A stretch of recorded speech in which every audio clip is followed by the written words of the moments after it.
미라클 모닝 기적의 아침, 우리 아침 예배를 하나님 앞에 함께 나가겠습니다. 오늘은 잠언서 우리 13장 1절에서 11절까지의 말씀을 가지고 좀 나누기를 원하는데요. 특별히 오늘은 이 3절과 11절을 좀 집중적으로 우리 두 가지의 주제를 가지고 여러분과 함께 좀 나누길 원합니다. 자, 3절에 보면 입을 지키는 자는 자기의 생명을 보존하나 입술을 크게 벌리는 자에게는 멸망이 오느니라고 했어요. 이걸 우리말 번역 성경에 보면 말을 조심하는 사람은 생명을 지키지만 말을 함부로 하는 사람은 망하게 된다. 이 말에 대한 얘기를 해주고 있죠. 말이라는 건 사실은 그 언어와 행동을 기준 삼아서 굉장히 중요한 언행에 있어서 사실은 이 말이 굉장히 중요하죠. 사람은 행동을 하죠. 그러나 되게 보면 우리 뇌에 있는 이 언어라고 하는 전달 를 통해서 우리의 그 뇌신경에 있는 분비물질이 나오게 되고 이게 우리의 관절과 혈관과 근육과 뼈를 움직여서 우리가 행동을 하게 되어집니다.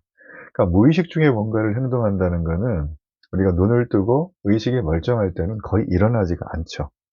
급작스러운 어떤 상황, 뭐 갑자기 뭐 크게 넘어졌다라든지, 몸이 너무나 피곤해서 기절했다라든지, 이런 상태에서는 우리가 의식의 흐름이 아니라 무의식의 흐름으로 나타나지만, 우리가 의식이 있을 때는 사실 이 언어의 지배를 받는 건 사람의 당연한 모습입니다. 그래서 우리가 어떤 언어를 쓰느냐는 그 사람이 생명을 일으키느냐, 아니면 죽음의 길로 가느냐, 그 사람의 인생 속에 정말 재앙이 오느냐, 아니면 그 사람 인생에 모든 사람이 부러워하는 부여와 축복이 오느냐. 여러분이 언어에 대해서 굉장히 이 성경은 말을 많이 해주고 있습니다. 특별히 오늘 읽었던 이 3절의 말씀은 너무 극명한 이 대조를 주기 때문에 딱히 어떤 설명이 필요 없을 만큼 대단히 내용이 분명하죠. 그러니까 말을 조심하는 사람과 말을 함부로 하는 사람, 말을 조심해서 나쁠 건 정말 없습니다. 그렇다고 어떤 분들은 다른 종교나 철학의 사상처럼 이 말을 적게 하는 것을 미덕으로 삼는 그런 부분들이 있어요. 이 잠언에도 뭐 그런 부분들이 좀 뉘앙스가 비춰지지만 여러분 말을 적게 한다는 거에 대한 뭐 단어적인 숫자 표현이나 어떤 뭐 상황의 뉘앙스를 기록해 놓지는 않았습니다. 여러분 그렇기 때문에 거기에 너무 얽매이지 마세요. 그렇다고 해서 말을 많이 하는 거를 이 성경 전체가 지지하는 것은 아닙니다. 난 태생적으로 좀 말이 빠르다. 나는 태생적으로 말이 많다. 네, 여러분 이런 분들 있죠? 네, 실제로 주변에도 제 주변에도 꽤 그런 분들이 많은데 대화를 나눠보면 그분들의 말 속에 거의 절반은 했던 말의 반복이에요. 유의어나 동의어나 강조에 강조를 거듭하는 말, 자기의 감정을 다양하게 표현하는 말, 뭐 그런 말들입니다. 이럴 때는 이렇게 좀 적당히 화제를 전환시켜 주는 게 그와의 대화 속에 굉장히 유연한 이렇게 소통이 될 수 있는 방법이라고 생각을 합니다. 우리가 예수님도 이 땅에 오셔서 수많은 사람을 만났을 때 정말 이 벽창호 같은 사람하고 대화하는 그런 경우도 있으셨고, 대화하지 않아도 그 음성, 눈빛, 그때 분위기, 상황에 따라서 예수님이 하나님 나라는 이런 것이다, 이런 것들을 거기는 모든 청중들에게 다 전해주는 걸 볼 수가 있어요.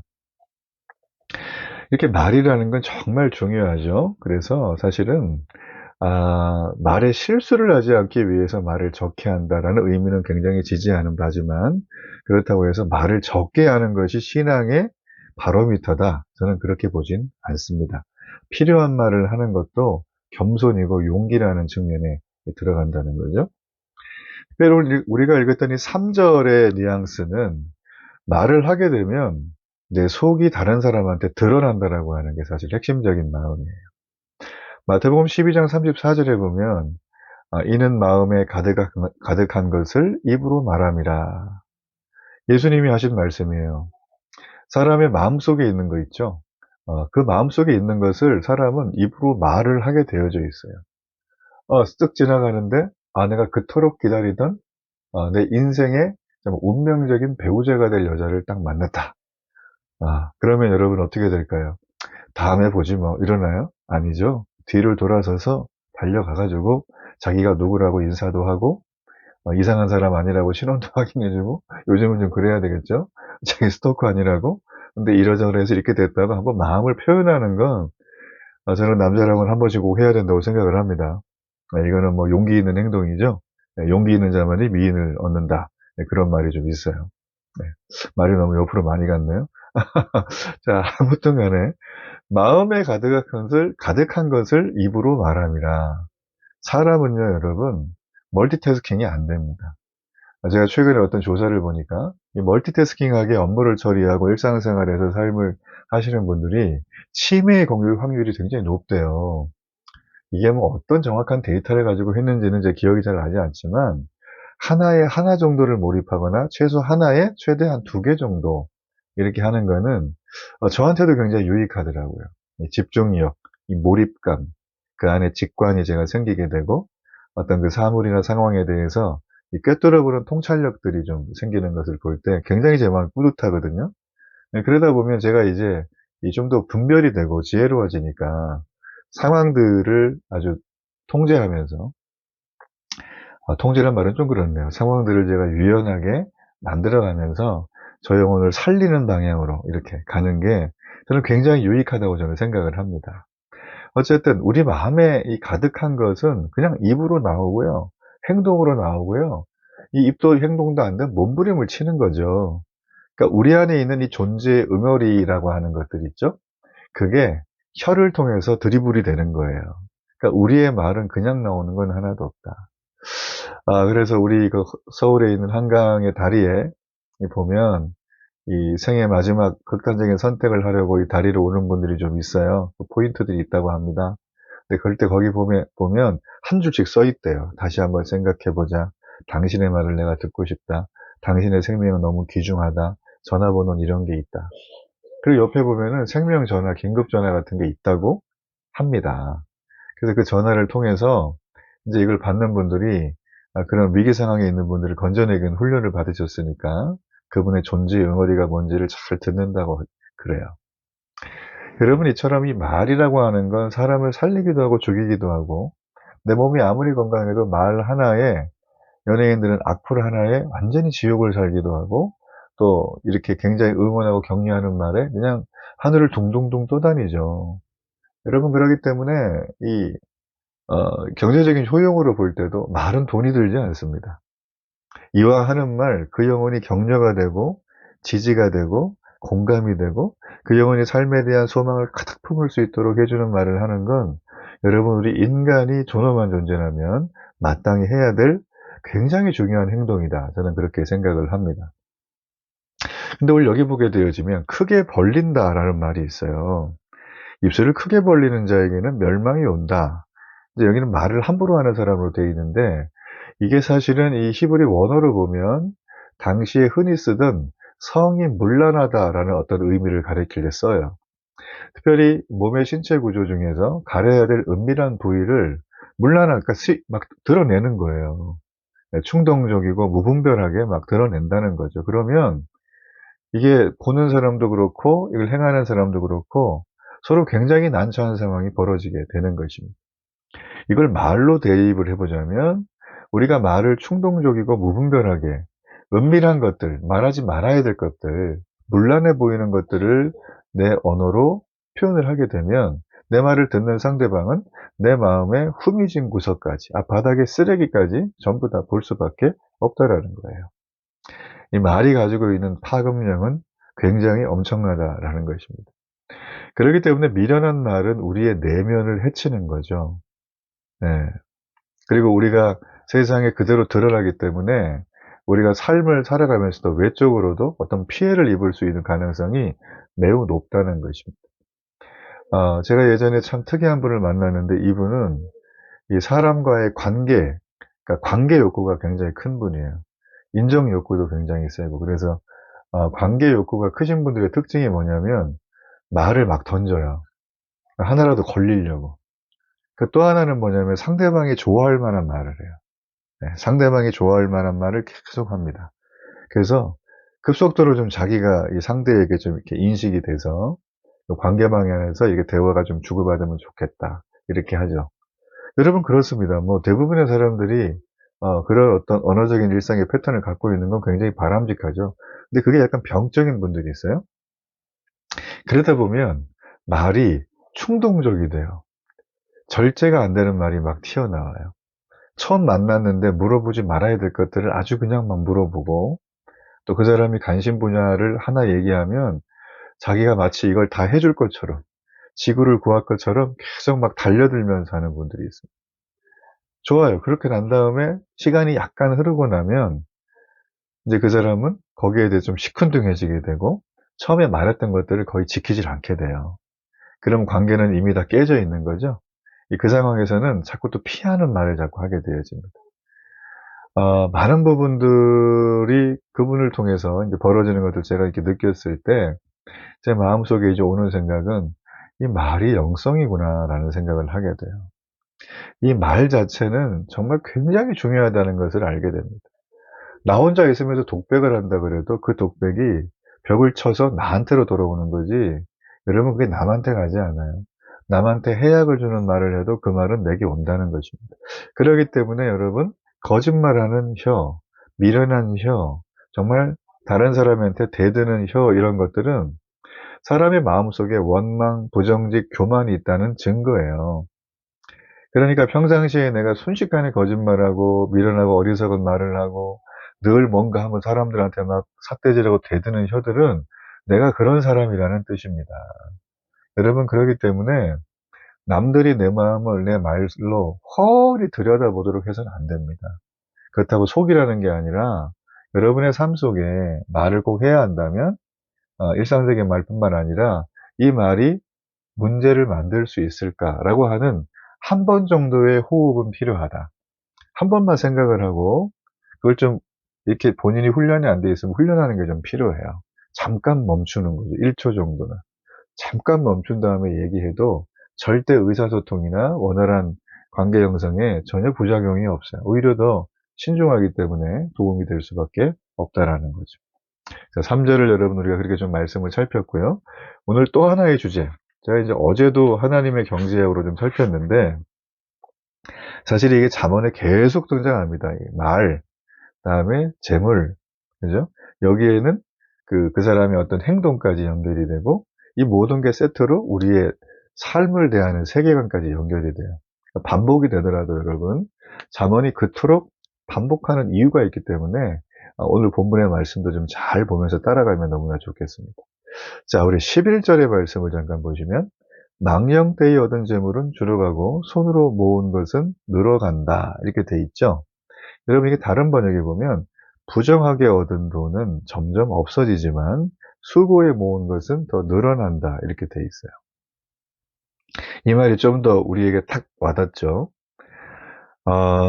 일확천금이라는 단어가 있습니다. 우리가 잘 아는 것처럼 단번에 천금을 움켜쥐는 상태를 말하죠. 힘들이지 않고 단번에 많은 재물을 얻는 거예요. 근데 그 많은 재물을 얻는 방법에 대해서는 사실 일확천금은 얘기를 하지 않고 있죠. 근데 오늘 여기 보게 되시면 망령되이 얻은 재물, 부정하게 얻은 돈, 또 난데없이 생긴 돈, 이런 의미를 가지고 있습니다. 이 말이 풍겨지는 것처럼 여러분, 우리가 근로소득을 기본으로 하잖아요. 그죠?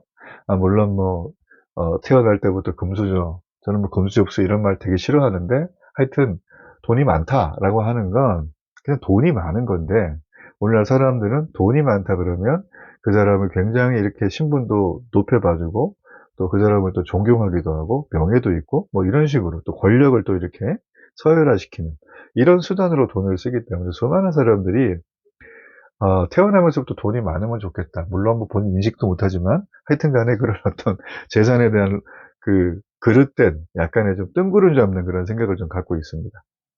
자, 이렇게 보게 되어지면 난데없이 생겨난 돈, 말 그대로 태어날 때부터 돈이 많은 사람, 물려받은 사람도 있겠지만 대부분의 경우에는 그냥 일반적이죠. 그래서 이 단어의 뉘앙스는 우리가 근로소득을 통해서 번 돈이 아니라는 뜻을 말합니다. 아주 쉽게, 내가 땀 흘리고 매일매일 성실하게 일을 해서 번 돈은 아니다. 자, 그런 돈이 생기면 어떻게 될까? 성경은 말합니다. 점점 없어진대요. 근데 그 반대는 뭘까요? 예, 근로소득으로 날마다 성실하게 데이 바이 데이 이렇게 하면서 했던 것들은 점점 늘어난다는 거예요. 자, 이게 돈만 늘어날까? 다른 것도 늘어날까? 우리가 한번 그 부분을 한번 살펴보면 좋겠어요.